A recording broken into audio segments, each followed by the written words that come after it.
श्री राम समर्थ। जनवरी 7।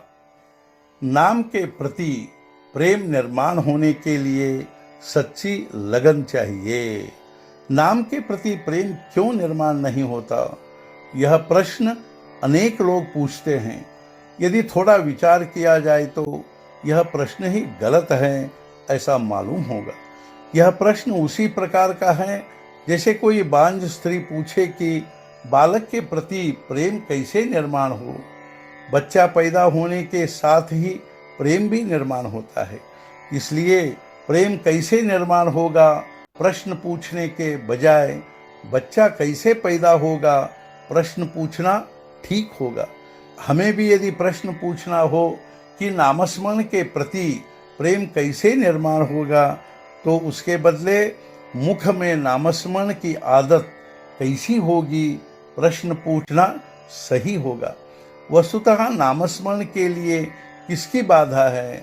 दूसरे किसी की बाधा नहीं है, हमारी अपनी बाधा है। सत्यतः नामस्मरण करना हमारा अपना काम है। एक बार यदि हम नामस्मरण करने का निश्चय करेंगे तो नामस्मरण प्रारंभ हो जाएगा।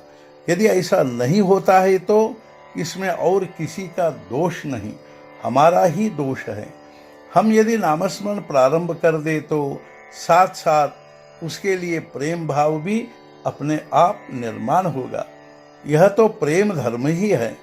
जैसे माँ के लिए बच्चा और प्रेम पसीजने की बात अलग नहीं होती, वैसे ही नामस्मरण और उसके लिए प्रेम अलग नहीं रह सकते। इससे स्पष्ट है कि प्रेम क्यों नहीं निर्माण होता का उत्तर हमारे पास ही है। हम नामस्मरण नहीं करते, यही उसका उत्तर है। कोई पूछेगा कि हम तो नामस्मरण करते ही हैं, फिर भी प्रेम क्यों नहीं निर्माण होता? यह पूछना ठीक है। अंतर्मुख होकर नामस्मरण की बात सोचने पर कौन सी बात स्पष्ट होती है? बच्चा पैदा होने पर माँ के हृदय में जो प्रेम की लगन, प्रेम की तड़पन पैदा होती है, क्या वैसे ही हमारे हृदय में नामस्मरण की लगन, तड़पन, निष्ठा पैदा होती है? वैसी लगन हम में नहीं होती। सभी संतों ने कहा है या गुरु ने कहा है, इसलिए हम नामस्मरण करते हैं, अथवा और कोई दूसरा काम नहीं इसलिए नाम जपते हैं।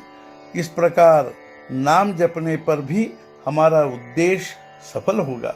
लेकिन प्रेम क्यों नहीं निर्माण होता प्रश्न पूछने के पहले हम नाम जप कितनी निष्ठा और लगन से करते हैं पूछना बहुत जरूरी है। किसी नारी को बहुत वर्षों के बाद बच्चा हुआ तो जैसी मनस्थिति उसकी होगी, वैसी मनस्थिति नामस्मरण के बारे में हमारी होनी चाहिए। जो साधक है उसे नारी से डर कर ही व्यवहार करना चाहिए। जो सिद्ध हैं उसे भी नारी से जरा दूर ही रहना चाहिए। किंतु नारियों में वह व्यवहार करेगा तो भी वह दोष मुक्त ही होगा, क्योंकि वह मन से अलिप्त ही है। अपने देह की वृद्धि जैसे अनायास होती है, वैसे ही पारमार्थिक उन्नति भी अनायास होनी चाहिए। यदि हमारे ध्यान में यह बात आ गई कि हमारी पारमार्थिक उन्नति हो रही हो तो सभी बातों के चौपट होने की संभावना होती है। परमार्थ में प्राप्त करने के बजाय जो प्राप्त किया है उसे दृढ़ रखना अधिक दुष्कर होता है। जो समझता है कि मैं परमार्थ में कुछ बन चुका हूँ, वस्तुतः वह कुछ भी नहीं बना होता है। इस प्रकार के व्यक्ति को स्वयं बहुत जागृत रहना चाहिए। आज का मुख्य विचार, पति को भगवान के प्रति कोई लगाव नहीं है, इसलिए पत्नी को नामस्मरण का त्याग करने की कोई आवश्यकता नहीं है।